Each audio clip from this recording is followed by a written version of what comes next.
할렐루야. 오늘은 이삭을 번제로 바친 이유라는 제목의 말씀을 나누고자 합니다. 그 일 후에 하나님이 아브라함을 시험하시려고 그를 부르시되 아브라함아 하시니 그가 이르되 내가 여기 있나이다. 여호와께서 이르시되 내 아들 내 사랑하는 독자 이삭을 데리고 모리아 땅으로 가서 내가 내게 일러준 한 산 거기서 그를 번제로 드리라. 아브라함이 아침에 일찍이 일어나 나귀의 안장을 지우고 두 종과 그의 아들 이삭을 데리고 번제에 쓸 나무를 쪼개어 가지고 떠나 하나님이 자기에게 일러주신 곳으로 가더니 창세기 22장 1절에서 3절까지의 말씀. 하나님께서는 아브라함에게 내 사랑하는 독자 이삭을 번제로 드리라 라고 말씀하셨습니다. 여러분, 아브라함에게 있어서 이삭은 어떤 존재입니까? 100세에 낳은 귀한 아들입니다. 그리고 자신의 몸에서 태어난 유일한 아들입니다. 그래서 이 소중한 아들을 제물로 바친다라는 것은 상상할 수 없는 일이었습니다. 자식을 얼마든지 낳을 수 있는 사람들에게도 자식은 가장 귀한 법인데 자식을 낳을 수 없는 나이에 하나님의 은혜로 겨우 얻게 된 이 아들은 아브라함에게 있어서 자기 생명보다도 훨씬 더 소중한 존재였을 것입니다. 그런데 하나님은 그 귀하고 귀한 아들 이삭을 번제로 바치라 라고 요구하신 것입니다. 여러분, 이것은 무엇을 말하는 것입니까?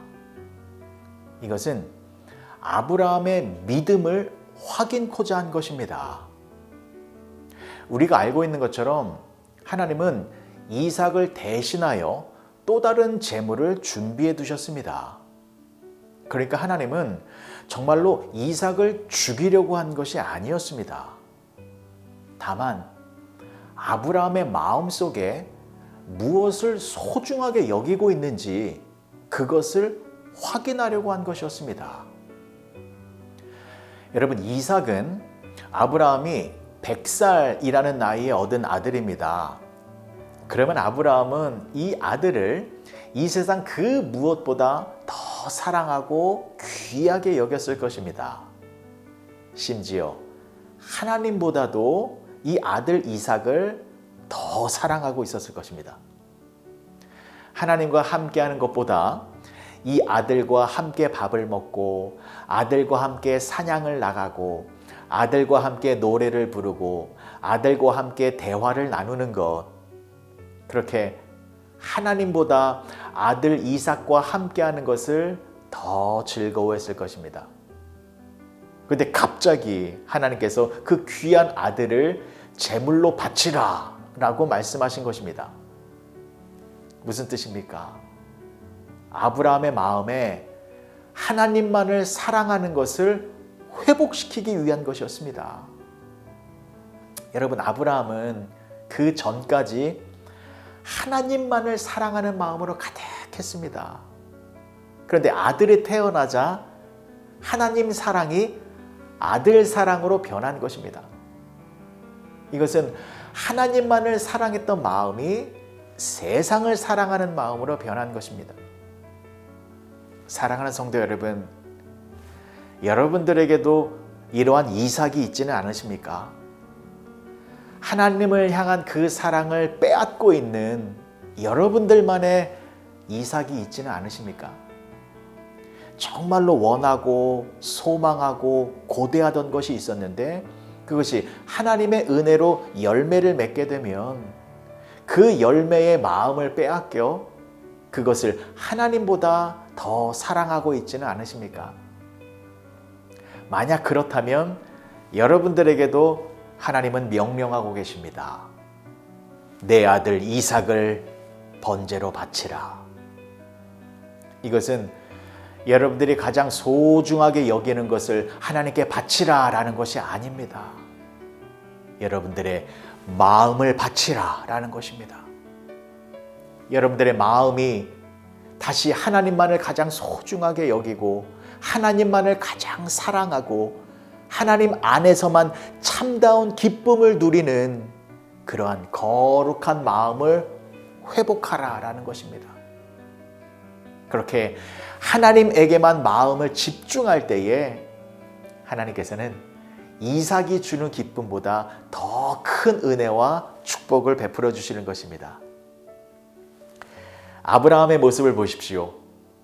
역시 아브라함은 믿음의 조상다운 모습을 보였습니다.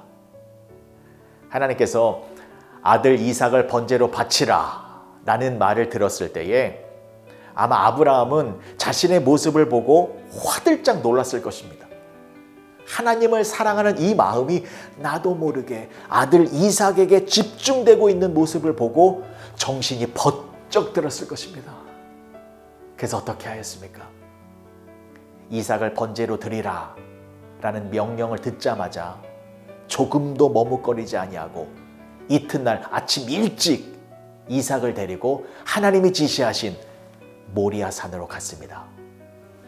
3절의 말씀을 보시면 아브라함이 아침에 일찍이 일어나 나귀의 안장을 지우고 두 종과 그의 아들 이삭을 데리고 번제에 쓸 나무를 쪼개어 가지고 떠나 하나님이 자기에게 일러주신 곳으로 가더니 그리고 아브라함은 그곳에서 이삭을 번제로 드리려고 했습니다.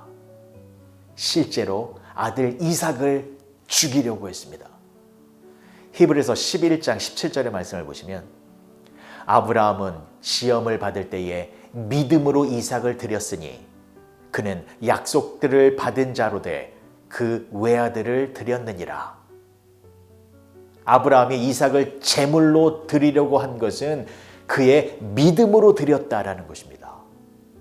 무슨 말이냐면 아브라함이 실제로 아들을 죽이려고 한 것은 아들을 죽이려고 한 것이 아니라 자신의 마음을 죽이려고 한 것이다라는 것입니다. 하나님만을 사랑했던 이 마음이 이삭 때문에 변질되어졌기 때문에 내 마음을 변질시키는 이 원인과 요소를 제거하려고 한 것이었습니다. 이처럼 아브라함은 하나님만을 뜨겁게 사랑했던 사람이었습니다. 그리고 아브라함이 하나님만을 사랑하는 그 마음이 회복되자 어떤 모습을 보였습니까? 믿음의 모습을 보였습니다. 어떤 믿음의 모습입니까? 하나님은 죽은 자도 살리시고 없는 것을 있는 것으로 부르시는 분이시다 라는 것을 더욱 확실하게 믿게 된 것입니다. 그래서 이 아들을 제물로 드릴 때에 하나님께서는 또 다른 제물을 준비해 두셨을 것이다 라는 믿음이 생긴 것이고 또한 이 언약의 아들을 향한 하나님의 뜻과 계획은 하나님께서 당신의 능력으로 반드시 이루실 것이다 라는 믿음이 생긴 것입니다. 그래서 담대하게 자신의 하나님 사랑을 방해하는 이 아들을 죽이려고 할 때에 그때 하나님께서 아브라함아 아브라함아 라고 하시며 그를 말리셨고 이제야 내가 하나님 경외하는 줄을 알았노라 라고 하시며 이삭을 대신하여 다른 제물로 제사를 드리게 한 것입니다. 사랑하는 성도 여러분, 하나님의 명령은 하나님을 사랑하는 자들만이 순종할 수 있는 것입니다. 하나님의 명령은 인간의 이성과 논리로는 전혀 납득이 안 되는 것이기 때문에 아무나 순종할 수 있는 것이 아닙니다. 그래서 하나님께서는 아무에게나 명령을 하지 않으십니다. 진정으로 하나님을 사랑하는 자, 그래서 하나님의 능력을 믿음으로 신뢰하는 자, 그들에게 명령을 주시고 그들의 순종을 통하여 하나님의 뜻과 계획을 이루어 나가시는 것입니다. 오늘 하루 이 세상 그 무엇보다 하나님을 더욱 뜨겁게 사랑하시기 바랍니다. 여러분들의 하나님의 사랑을 방해하는 것이 있다면 과감하게 제거하시기 바랍니다. 그리고 하나님의 명령에 철저히 순종하시기 바랍니다. 그래서 여러분들이 이 시대의 아브라함이 되셔서 이 어두운 세상 속에서 하나님의 뜻을 이루며 살아가시는 복된 성도님들이 되어주시길 주님의 이름으로 간절히 축복합니다. 기도하시겠습니다. 좋으신 아버지 하나님, 은혜를 감사합니다. 하나님을 향한 우리의 사랑이 변질되지 않게 하여 주시옵소서. 하나님의 은혜로 얻은 것이 도리어 하나님 사랑을 방해하고 있다면 그것을 과감히 버릴 수 있는 믿음의 용기를 허락하여 주시옵소서. 또한 하나님의 명령에 철저히 순종하여 아브라함처럼 하나님과 함께 하나님의 뜻을 이루며 살아가는 우리 모두가 되게 하여 주시옵소서. 예수님의 이름으로 기도합니다. 아멘.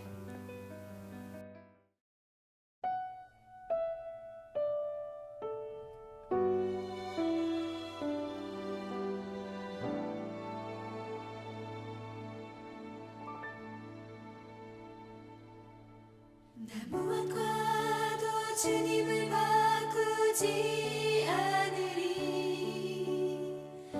다른 어떤 은혜 구하지 않으리. 오직 주님만이 내 삶의 도움이시니 주의 얼굴 보기 원합니다.